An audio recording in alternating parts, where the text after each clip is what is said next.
أعوذ بالله من الشيطان الرجيم بسم الله الرحمن الرحيم الحمد لله رب العالمين ولا حول ولا قوة إلا بالله العلي العظيم والصلاة والسلام على أشرف الأنبياء والمرسلين وعلى آله وصحبه أجمعين ونشهد أن لا إله إلا الله وحده لا شريك له ونشهد أن سيدنا مولانا محمدا عبده ورسوله. In the name of Allah, the gracious, the merciful, all praise is due to Allah, the Lord of the universe, the Master of the Day of Judgment. I bear witness and testimony to the oneness of Allah, to His magnificence, His omnipotence, His might, His glory, to His being the creator and sustainer of all things, the giver of life, the guider of hearts, the Master of the Day of Judgment. And I bear witness to the fact that Muhammad ibn Abdullah sallallahu alayhi wasallam is a servant and final messenger. May the peace and blessings of Allah be upon him and upon all those who choose to tread in his path until the last day. It is said that in the early days of Islam, the situation was very harsh for the Muslimin. That on a regular basis, on a daily basis, those early followers of the deen of Allah in the city of Mecca, they were forced to succumb to great persecution and hardship. And so the situation comes about that many of these men and women, in hopes of being able to find a place where they could worship Allah Azza as freely as they would want to, they leave behind all of their possessions, they leave behind their families and their homes, and they go from the city of Mecca to the city of Medina, where they're able to practice freely. There they're able to establish their law, there they're able to establish their customs, there they're not fearful of worshiping outside in public, there they're able to do things that they were not able to do in the city of Mecca. And now when the situation comes about, when they have opportunity to return back to their home, when they have opportunity to go to the place where they were once born, where their family was from, where their lineage is traced, they go now in mass.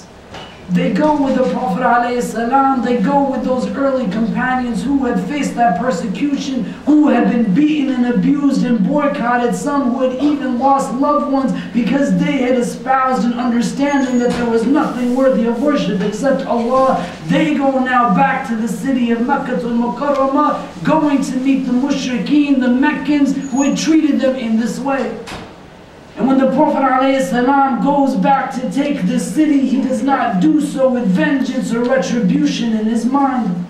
But when he goes back to this place that was his home, where he goes back to this place that has a special place in his heart, when he goes back to this place where most assuredly everyone was expecting that he would seek his retribution in pursuit of what they would understand justice to be, the beloved of Allah ﷺ demonstrated a justice that was not based off of self-interest, but one that was based off of the interest of all those who he was going to engage.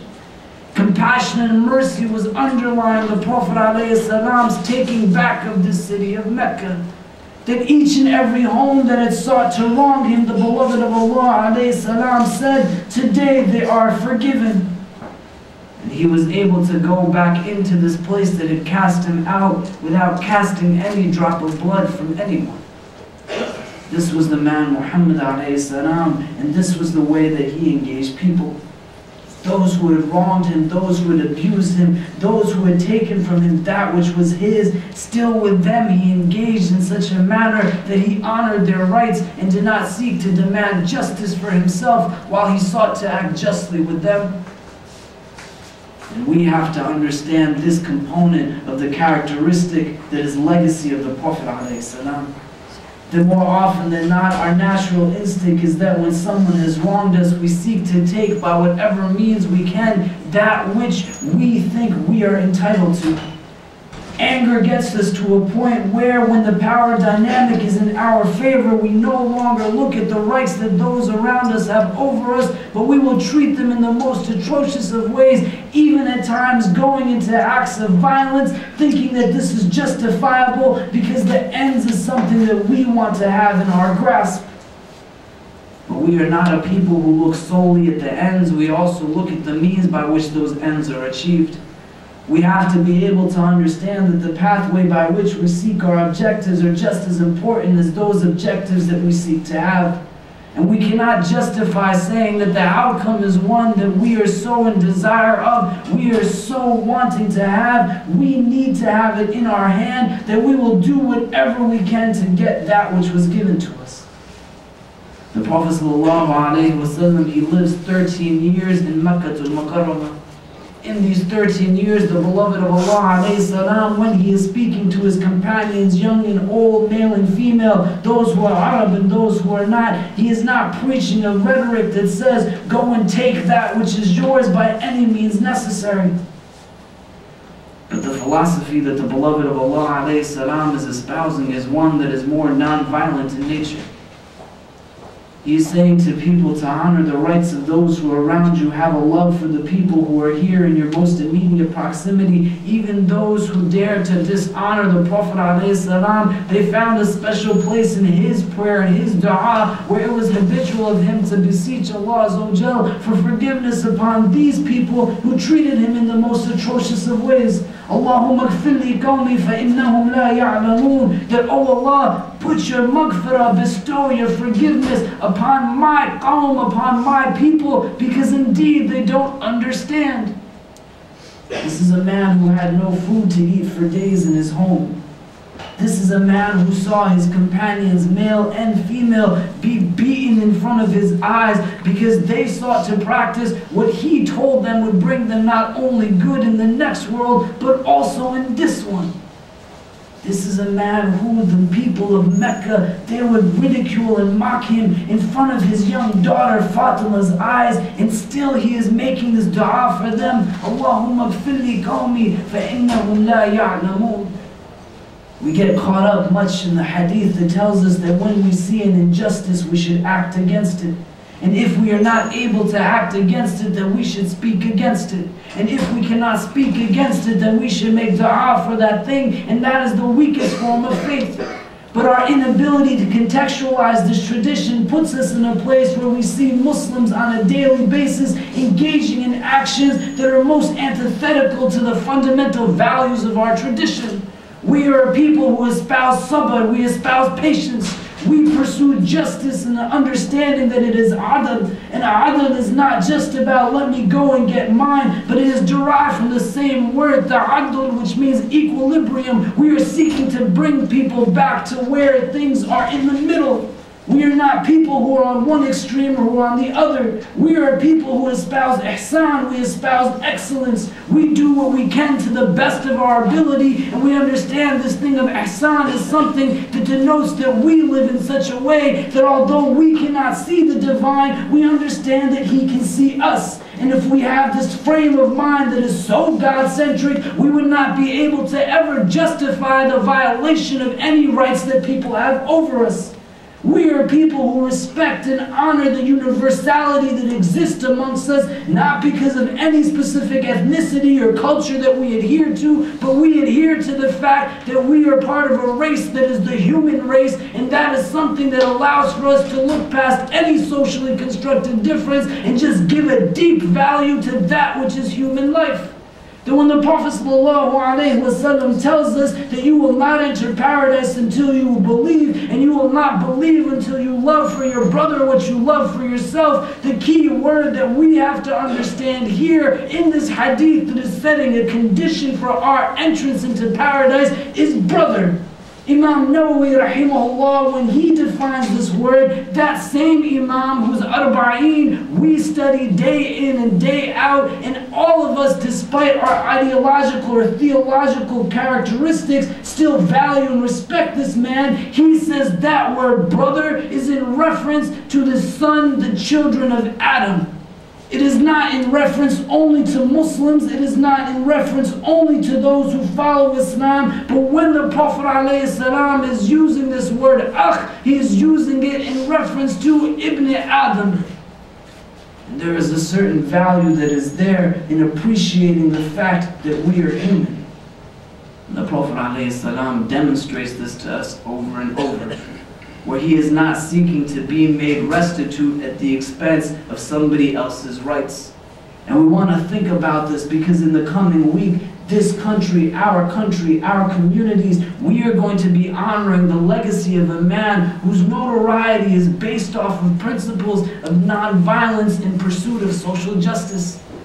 A man by the name of Martin Luther King Jr. who has made a name for himself that has transcended most communities, and people commemorate that which he did because he was not a person who sought physical and aggressive means to get that which he wanted for his people, but he sought to do so through a philosophy that was nonviolent in nature.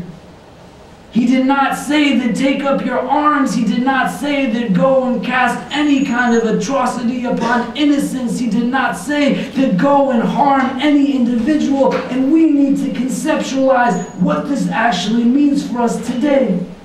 People in our community who are the children of immigrants, South Asians and Arabs and Indonesians and people from all over the world, people who are indigenous to this land, Caucasians and Latinos and Hispanics and African Americans, each and every one of them on the coming week will be going out and serving the community in the legacy of this man. Why is it that we remember him? Why is it that so many people from so many different backgrounds honor his memory?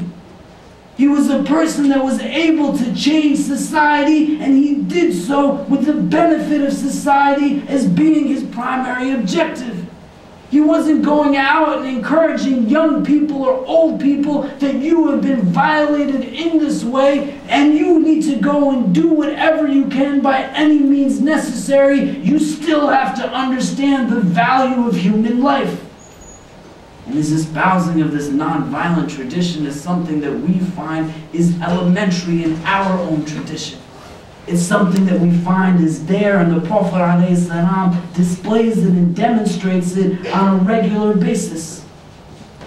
How is it that today people, when they understand our religion, they equate it to something that is violent in nature? You can go on any search engine on the internet and you type in the words Islam and non-violence and you will get nothing.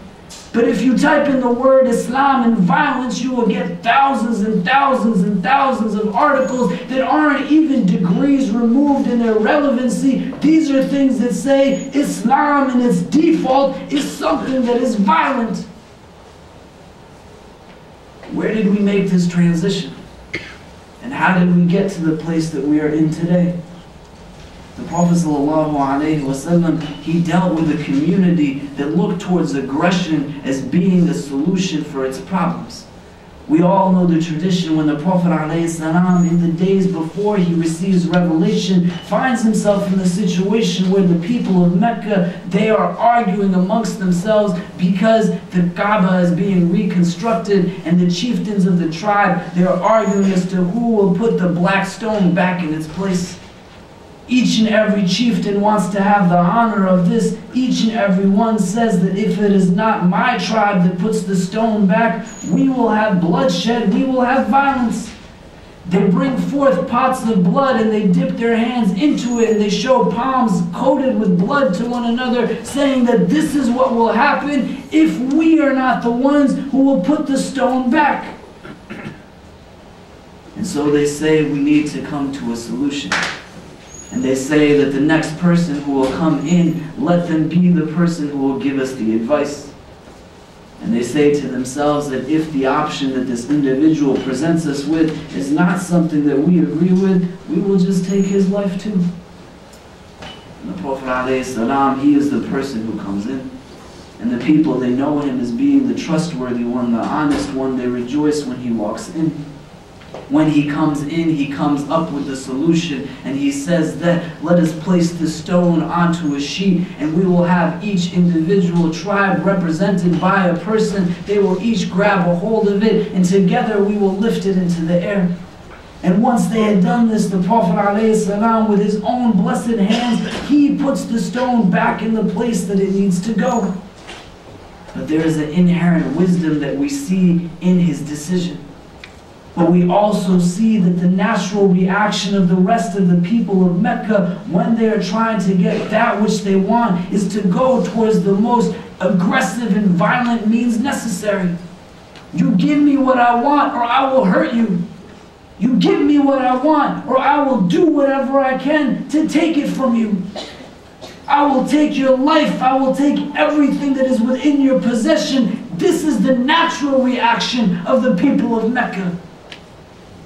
And the Prophet ﷺ being sent as Rahmatan lil Alameen, not Rahmatan lil Muslimeen, but a mercy for all of the world, not just one single people or one single set of individuals or a society. He thinks before he acts. He does not let his aggression, he does not let his sense of retribution, he does not let any kind of sense of self-interest dictate the way he will set precedent for these people in terms of how they should respond when emotions are high. And we have to begin to do the same thing. The means they justify the ends. We can't just say that because we are seeking to attain something that all bets are off in the process of how we get to it. And there has to be a consistent reminder of that which is fundamental within our tradition. Mercy is there and we have left it behind. The first hadith that many of us are taught in any majlis is the hadith of Rahma, the tradition of mercy.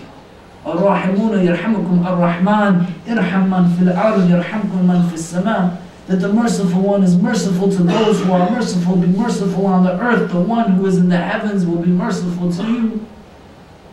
But we don't think in this way. And we do whatever we can, lashing out in anger, lashing out in rage, doing whatever we can, saying that I need to get mine. And that's not the way it works. Martin Luther King Jr., the man whose legacy will be celebrated next week, he says that non-violence demands that the means is as pure as the ends that we seek. And the Prophet ﷺ, he tells us, إِنَّمَا الْأَعْمَالُ بِالنِّيَّاتِ, that indeed actions, they are because of their intentions. We can't say that just because we want to do something, we will justify it in any way possible. There has to be a rhetoric that understands that peace is fundamental to this tradition of Islam. And we as individuals have to begin to espouse it. Even in instances where we go out on campaigns that are military in nature, there are certain guidelines that we have to follow. Abu Bakr radiallahu ta'ala anhu, when he is Amir al-Mu'mineen and he is commissioning the people to go and approach the borders of Syria, he says to his army that there are 10 things that you have to be conscious of as you go and engage these people. He says, do not be treacherous and do not deviate from that path which is right. He says, do not mutilate anybody that you come upon. He says that do not take the life of a child, do not take the life of any women, do not take the life of any aged men. He says do not harm any trees or burn them, especially those that are fruitful in nature. He says that do not slaughter or take from the opposition's flock except that which you need for your own food. And he says that along the way, you will meet individuals who they engage in monastic services and lifestyles. Leave them alone. But setting a precedent for us in terms of what we can do and what we are not allowed to do. What kind of lifestyle can we engage in today that justifies the killing of any innocent child or woman? How have we transitioned to a place where we don't honor the rights of every single creation in Allah Azza kingdom here in this world? Where the likes of Abu Bakr Siddiq radiallahu ta'ala an is able to speak to his companions, his followers, and say, don't even hurt a tree. And today we have people who are espousing opinions that say that you and I, because we live in this country, we are considered collateral damage if there's any attacks on us. And we sit back and let that be the dominant understanding of our tradition. The Prophet ﷺ, he was a man of mercy. He was a man of compassion. He was a man of understanding. He was a man who knew how to engage with people. He was a man who understood the rights that people had over him. And he was a person who did not seek to say that you have dishonored my rights, so I will justify dishonoring yours. That's not the way that it would work. And we have to be able to reflect and understand upon it. Many conflicts in the world today have been resolved through non-violent means. Many situations, many societies, many dynamics, they have been caused to be moved in so many different ways because the people who are the pioneers of the efforts that sought to change those societies did so not seeking things through physical, violent means, but they sought to utilize non-violence as their philosophy. Even when they engaged in a pragmatic way, they did so with an understanding that the tactics and the strategy that they would employ would yield social and political change by means of non-violence. Those of us who come from the Indian subcontinent and we find our tradition rooted in that area, how do we get away from British rule? Gandhi did not say that go and take up your arms. But just like Martin Luther King, he didn't say that the means is something that is separate from the ends. But he says that the means, it should be likened to a seed and the ends to a tree. And if we're not careful about what we're planting, we're going to yield what we yield. And people, they will understand us to be what they understand us to be. You and I, we might not espouse that rhetoric which is violent in nature, but we also can't take a passive approach to dealing with the situation that we're in. When you have the opportunity to go out and be a means by which someone's pain or someone's trial is alleviated, don't hesitate in helping those individuals. If you have access to wealth, if you have access to resources, if you have access to certain skills, don't think of yourself in such an individualized way that you think about what I will get from that which I have been given before what everybody else could benefit from every blessing that I have. The Prophet ﷺ stood into the late hours of the night praying to Allah Azza wa Jal, tears dropping from his blessed face as his legs became swollen and swollen. Why was he doing this? What was the reason behind it? This man who was forgiven, this man who was masoom, this man who arguably the entire world and everything in it was created for his coming. Did he ever say to somebody that you hurt me? Did he ever say to somebody that you owe me something? But he just kept giving of himself over and over and over. The Prophet ﷺ was a man of mercy. And we as individuals who claim to follow in his legacy, we should be those individuals who uphold that legacy as well. Why is Muhammad ibn Abdullah alayhi salam's name not mentioned as much as a Gandhi or a Martin Luther King Jr.? Why is it that we are able to celebrate days and weeks and legacies of these men who most definitely need to be recognized, but our beloved alayhi salam was a person who sought to teach people who had no understanding of Rahma what it actually meant, and people don't know him as this. What are we doing? How are we allowing for that narrative to be taught? And it's not just explicitly, but it's implicitly in our decisions and in our actions. No one will think you're merciful if you put yourself before them. No one will think you're merciful if you raise your hand against them, if you scream against them, if you abuse them in a verbal way, a physical way, in any of these ways. Mercy does not come in such a way that it justifies that you slap your child when he seems to have done something that frustrates you.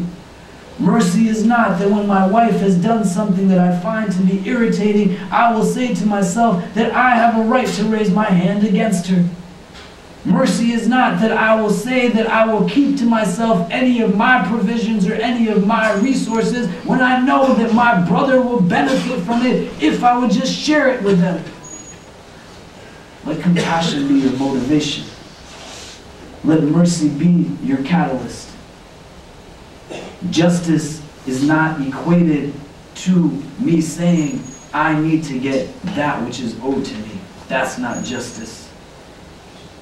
And if we think only about ourselves first, before we think about everyone else, we will find ourselves to be in this place more days than we should be if we sought to do everything that we actually could to remedy the situation. Think about what you do for the sake of Islam. Think about what you do individually to better the conceptions and the images that people have over us. And even if you don't do anything that is wrong, if you're not going out and doing things that are right, we are still not benefiting from you in the ways that we can. May Allah subhanahu wa ta'ala guide us and protect us. May He bless us with knowledge that benefits us. May He bless us with the tawfiq to understand and implement that knowledge into our daily lives. And may He guide and bless us all. Wallahu ta'ala alam wa billahi tawfiq. Wassalamu alaikum wa rahmatullahi ta'ala wa barakatuh.